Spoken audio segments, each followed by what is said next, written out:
maaha qof kaliya waa laba wiil oo walaalo ah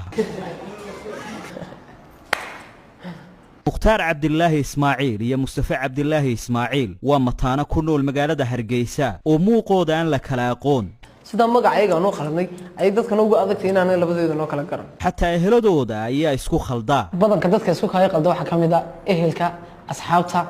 iyo dadkayna mudayso goobaha waxbarashada waxaan aad u jeclaa anigu inaan ku dhex jiro family-ga halku isagu jeclaa asxaabta iyo kubadda iyo waxa soo kale anigu waxaan ka warhayay in awow galab kasto shaqada ka soo imaado inuu keeno nacnac biscuit muslim macaan iyo waxyaabo fara badan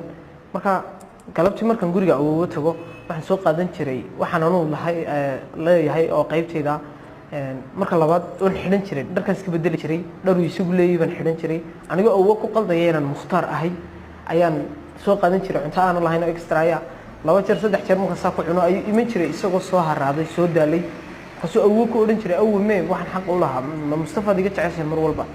kasoo oran jiray awow maalin walba may sidana xaq ma ahay waa mid calaamadiya macallimiinta goobaha ay waxay ku bartaan ayaa yanaan kala aqoon labada wiil goobaha waxbarasho kale macallimiinta awood ma laha badan inay kala gartaan waxaan awood u leeyahay xiisad isugu ka maqaynaan anigu buuxiyo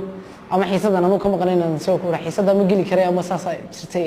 galan ku dhaysaga sheeko mid lala wadaagay ayaa haddana mid kale si khaldan loola wadaagaa inta badan markay tiin asxaab isku cusub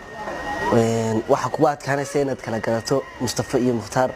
aniga laftayda way ku dhacday maraan maxay hayday ka doonay Mustafa hawl inaan Mukhtaar ku qaldayba oo maxay hayday uu Mukhtaar iga soo horbaxay oo qaatay inuu Mustafa yahay oo Mukhtaar maxay hayday Mukhtaar hawsha dhan u sheegay halkan Mustafa ka doonay anigu markii koobaad